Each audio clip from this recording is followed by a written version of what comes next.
My name is Jack, a 32-year-old man raised in a single-parent household. My parents divorced when I was in elementary school, and the reason was my father's infidelity. My father was always frequenting adult entertainment establishments, and no matter how angry my mother got, he wouldn't stop. Eventually, he had a child with one of the women from those places, and my mother was furious. I'm sure she was heartbroken, but it seemed like her anger outweighed her sadness.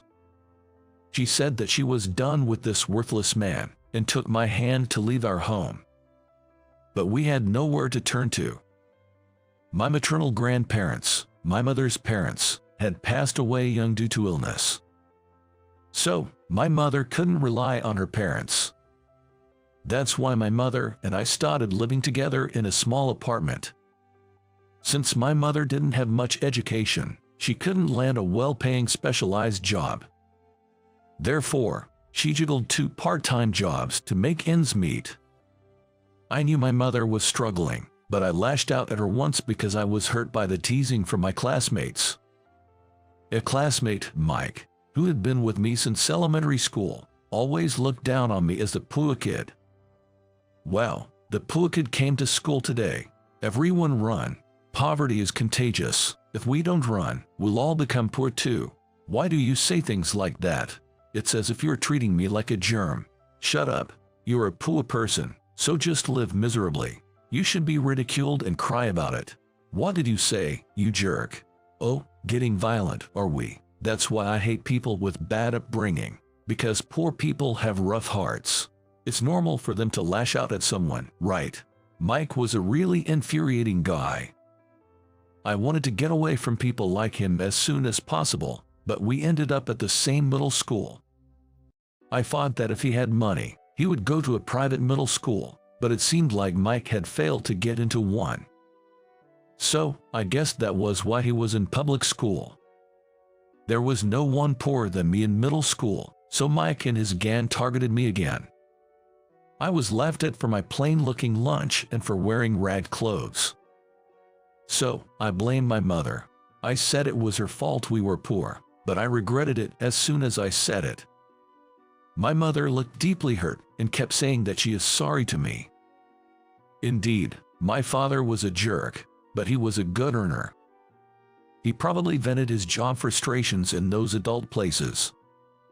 I sometimes resented my mother for our destitute life after leaving my father.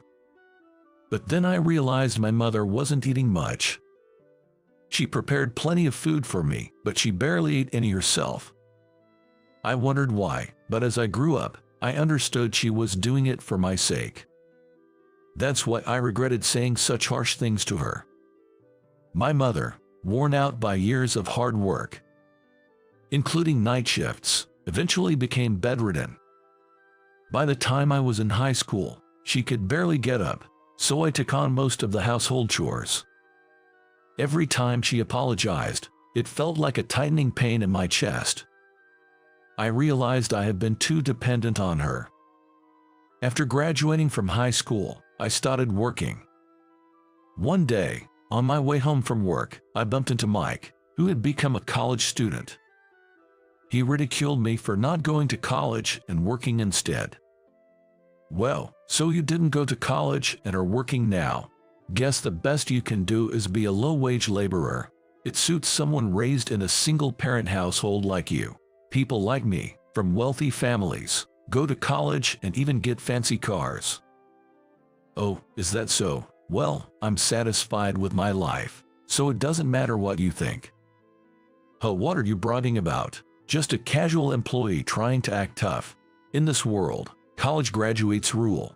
Low-life high school grads like you should just trudge through the mud. The gap between us will only widen. One day, I'll work for a multinational corporation just like my dad and make a ton of money. That's a pretty irrelevant story to me. You're just jealous, admit it. Just watch and see. Mike's father worked for a multinational company and made a lot of money. And Mike himself aspired to be like that. I couldn't care less about Mike's future, and frankly, I had no interest in it. It had nothing to do with me, and I thought he should just do whatever he wants. Time passed like that. Every day, I just went to work and did household chores for my mom, and that was all I could manage. Even when I was exhausted, I felt relieved just seeing my mom eat the food I cooked. Although she had gotten somewhat better, it seemed she couldn't exert herself anymore. I was working now, so we could get by without my mom having to work anymore. Above all, I didn't want her to strain herself any further, so I told her not to work. Then my mother said that she was sorry for making you suffer, and she cried. I was the one who felt bad. For my sake, during my growing years, she must have sacrificed even her own food and stylish clothes. Despite having many things she wanted to do, she sacrificed everything for me. Knowing all this, I no longer blamed my mother for our poverty. I regretted the disrespectful things I had said in the past. Maybe I didn't understand it because I was just a kid, but still, there are things that should and shouldn't be said. And now, I've just turned 32. I've had my struggles, but I feel blessed just to be able to celebrate my birthday. To live healthily every day, to wake up the next day, and then to have a birthday. It seems so ordinary, but it's actually a miracle. Because of the hardships, I was just focused on getting through each day. I had no idea what tomorrow would bring. Back in elementary school, I was always part of the scramble for seconds during lunch. I was that hungry, and I suffered from hunger. Of course, when I got home, I would devour my food. The ingredient-less pasta my mom made was my favorite. I hardly ever ate meat, so my growth must have been quite stinted. Now, I'm of decent height and weight, but as a child, I was quite skinny. One day, after finishing work, I returned home. At home, my mother, who had recovered a bit, greeted me. Recently, she had recovered enough to cook, and she was making things I liked. I told her she didn't have to try so hard, but it seemed to be a diversion for her. So, I let her do as she pleased. While my mother was cooking, I was cleaning my room while looking at my phone. Then, I got a phone call. It was from Mike. He had been persistent about getting my phone number, so I gave it to him once, but I braced myself, wondering what it was about. Hey, Jack, how are you? I've got something to talk about. Is now a good time? What do you want? Well, you see, I'm organizing a mixer soon. There will be flight attendants from Arabian Airlines. They're all cute and stylish. Since you're just a casual employee, you must be free, right? I saw you at the station the other day, looking totally idle, so I'm inviting you. Well, you'll just be the wingman, though. Play your part well. There will be 4 guys including us and 4 girls. But being the bottom feeder that you are, you probably won't get much attention. I see. So, when is it? It's kind of sudden, but next Saturday. You seem to have a lot of free time, so you can come, right? Well, I'm free on Saturday, so I can make it. Great, it starts at 6 p.m. Meet us at Restaurant AM. All right, got it. Mike was very condescending and belittled me, even blatantly calling me a wingman. I thought he was incredibly rude, but he's always been that kind of person. Expecting manners from Mike was probably too much to ask.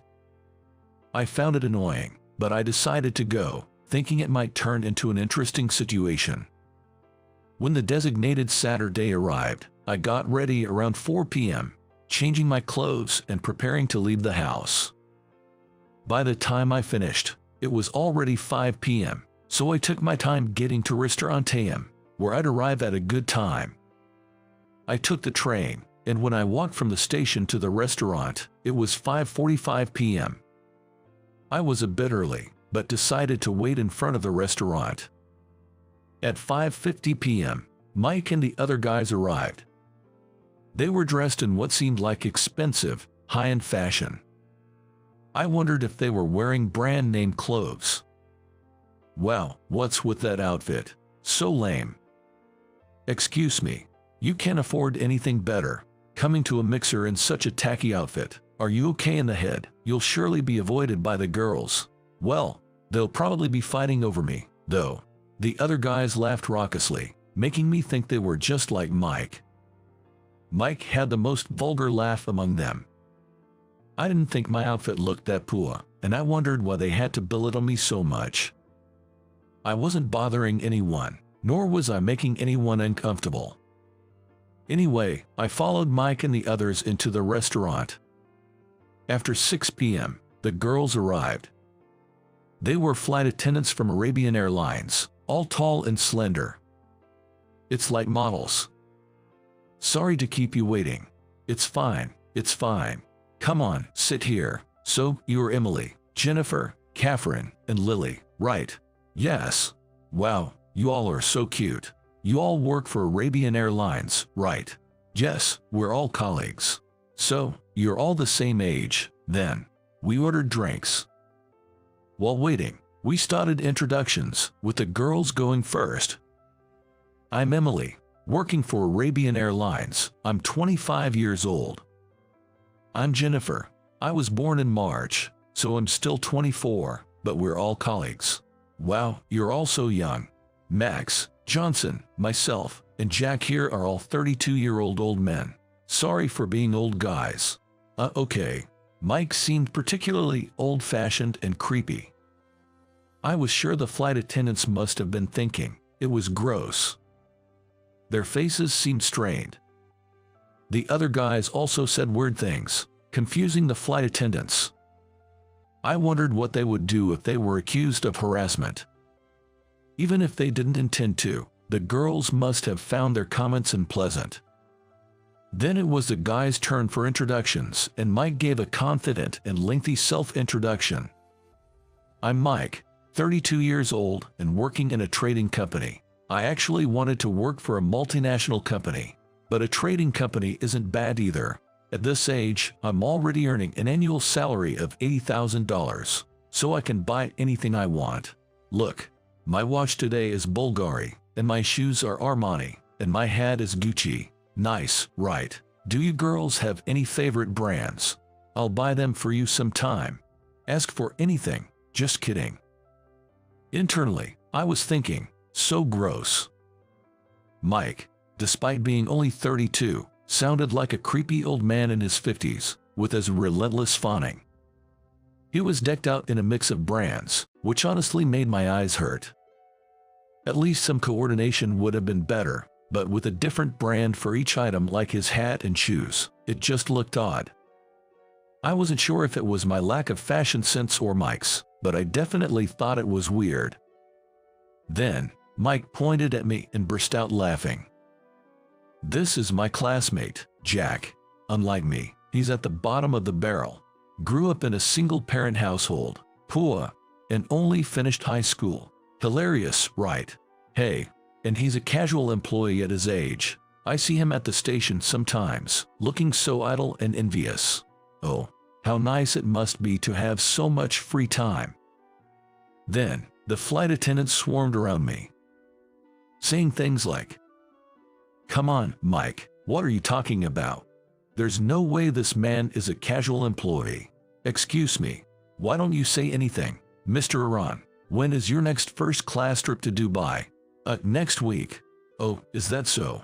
I'm looking forward to seeing you on board again. Thank you for always flying with us." Mike seemed utterly clueless about what was happening. The other guys were also taken aback, staring at me. I was suddenly surrounded by the 4 flight attendants, creating an unexpected harem scene. Mike worked in a trading company, and the other guys were from megabanks and such. They couldn't fathom why someone like me, whom they thought was at the bottom, was being fawned over by attendants from the prestigious Arabian Airlines. But in reality, I'm far from being at the bottom. It's Mike and the other guys who think that. I'm actually the chairman of a certain company. You guys thought I was a casual worker, but I'm more like semi-retired. Actually, I'm the chairman of a company. What? Seriously? You know Global Food Corporation? That's my company. That one that's been doing incredibly well recently.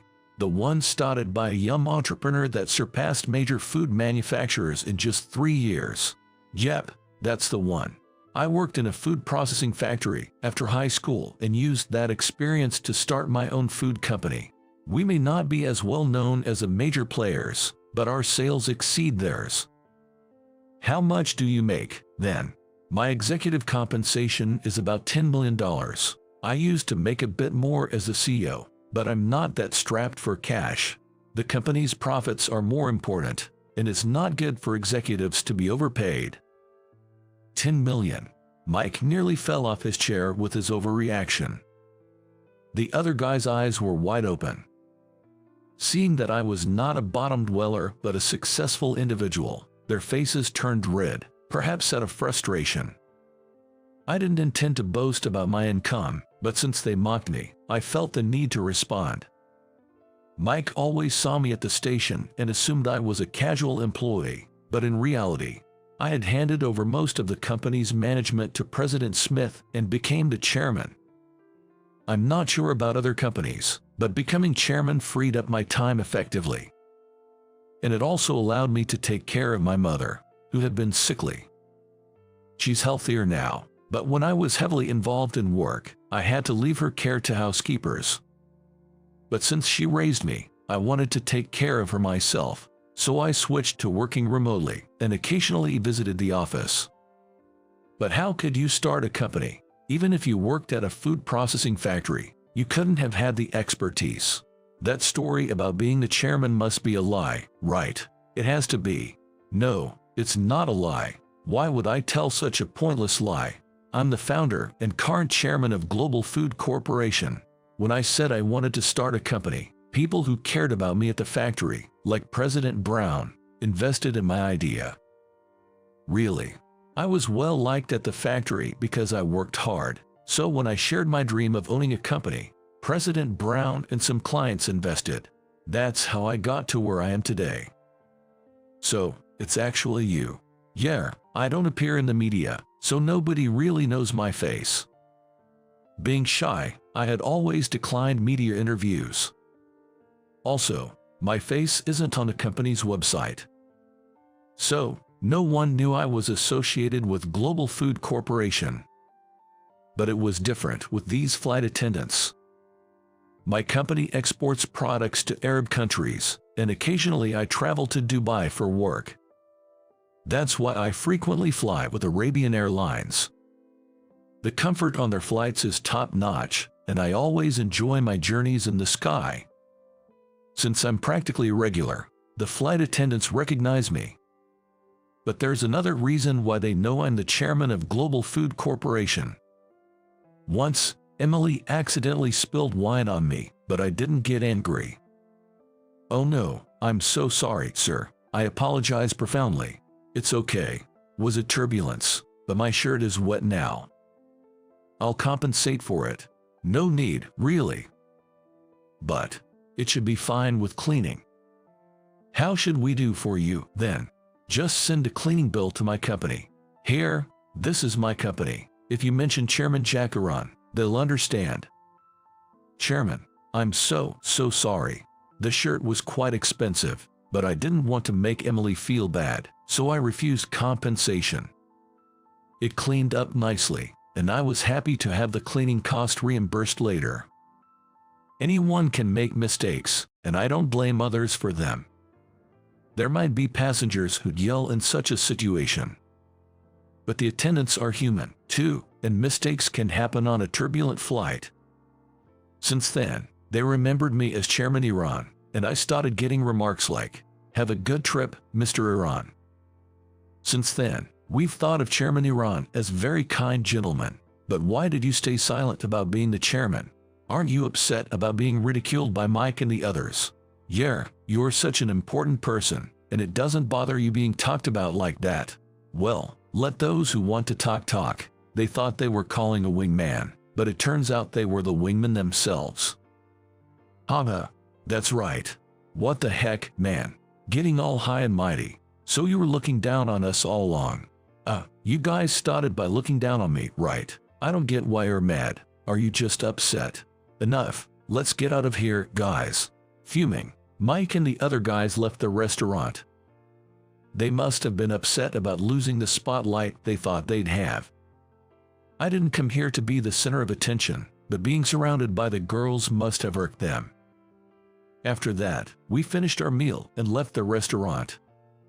Now I may be a chairman with a substantial salary, but my life has been full of struggles. At the food processing factory I joined after high school, a mean senior, Brian, always harassed me. Once he learned I was from a single-parent home, he scorned me, accusing me of likely stealing products. One day, there was a discrepancy in the product count. While processing, we ran short of fish fillets. Then Brian accused me. I must have stolen a fish, there's no doubt about it. Despite it being impossible to stuff fish fillets in pockets or bags, Brian rummaged through my work clothes and bag to check for the missing fillets. Eventually, it turned out someone else had accidentally thrown the fish into the trash, but Brian never apologized to me. I sometimes wanted to quit because of people like him, but the experienced part-time ladies and President Brown were very kind. Knowing I was struggling with poverty, they occasionally brought me home-cooked side dishes or shared products with me. I had never been treated so kindly before, so I was moved to tears. It also made me realize that eating is essential for living. The dishes the ladies cooked and the products President Brown gave me were all delicious. Eating them at the dinner table with my mom, saying how tasty everything was, I realized that food can change people. I wanted to create more delicious food to make people across the USA smile. And eventually, I hoped to bring joy to people around the world, which led me to start a food company. When I shared this idea with President Brown at the factory where I worked, he said it was a great idea. He even offered to support me with funding if I was truly committed. Furthermore, clients I had connections with also helped me out, and I managed to establish the company. Initially, our products didn't sell at all, but when we developed easy-to-prepare items, they became a hit among working mothers and parents raising children. Considering the growing number of working women who need quick meal solutions, this was a timely success. As my mother gradually regained her health, she also gave me advice. Her opinions, being a cooking enthusiast, were invaluable, and our ready-to-use series turned out to be a huge hit. In countries with larger families, the need for cooking in bulk is significant. In the USA, having 3 kids is considered a lot, and 4 is like, wow, those parents are amazing. But globally, there are many families with even more children, and they are often in poor conditions. So, they can't always afford to feed their entire family delicious meals. I launched an international version of the ready-to-use series with affordable and tasty products made from local ingredients, suitable for cooking in large quantities. Surprisingly, it was a hit overseas too. Even ingredients that were previously discarded were turned into delicious meals, increasing our shipments. Since then, I've been developing various unique products. I've created snacks rich in protein and calcium, and guilt-free foods for late-night cravings, targeting dieters. These products became popular among office ladies and were even featured in women's magazines. I want everyone to eat deliciously and stay healthy. Having been starved for food as a child, I think I have a strong attachment to food. Now, I'm passionate about creating delicious foods. I plan to keep developing new products in the future. For instance, environmentally friendly products and those focusing not just on health but also on beauty. Also, I want to contribute to society through my food company. Supporting developing countries with food issues and developing products using local agricultural produce are just some of the ways. Through these initiatives, I aim to bring smiles and health to people worldwide. And ultimately, I want to lead a fulfilling life myself. I truly believe that managing a food company allows me to enrich my life while contributing to society. Thanks for your hard work, Here's dinner for today. Wow, it looks delicious. Your favorite, cheese-less mac and cheese. Brings back memories. The mac and cheese my mother served me had no cheese in it. It was her unique recipe, sparing even the cost of cheese. It had onions, which were always in our fridge. My mother always said onions were good for health, so she made sure to buy them regularly. My mother felt that even buying cheese was too extravagant, so she hadn't bought it since the divorce. Instead, she put onions in her version of mac and cheese. The seasoning was only thick cream sauce. It made me realize that food isn't just about following recipes, it can be flexible.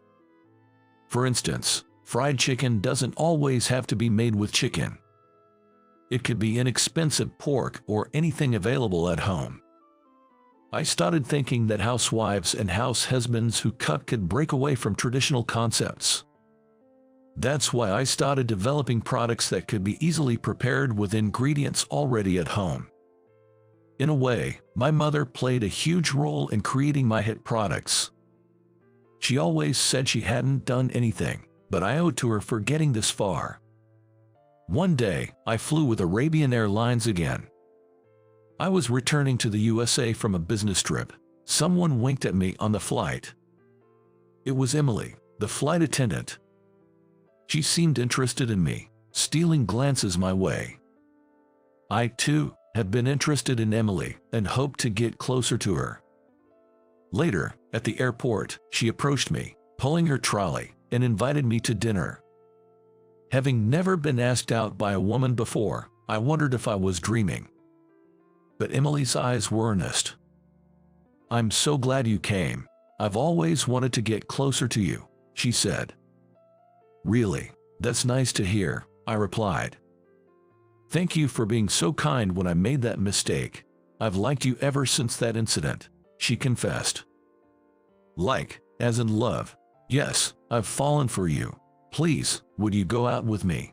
"What, really? Am I not good enough because I'm just a flight attendant?" "No, it's not that at all. It's just, are you sure you want to be with someone like me? It's because it's you. Please, let's date seriously."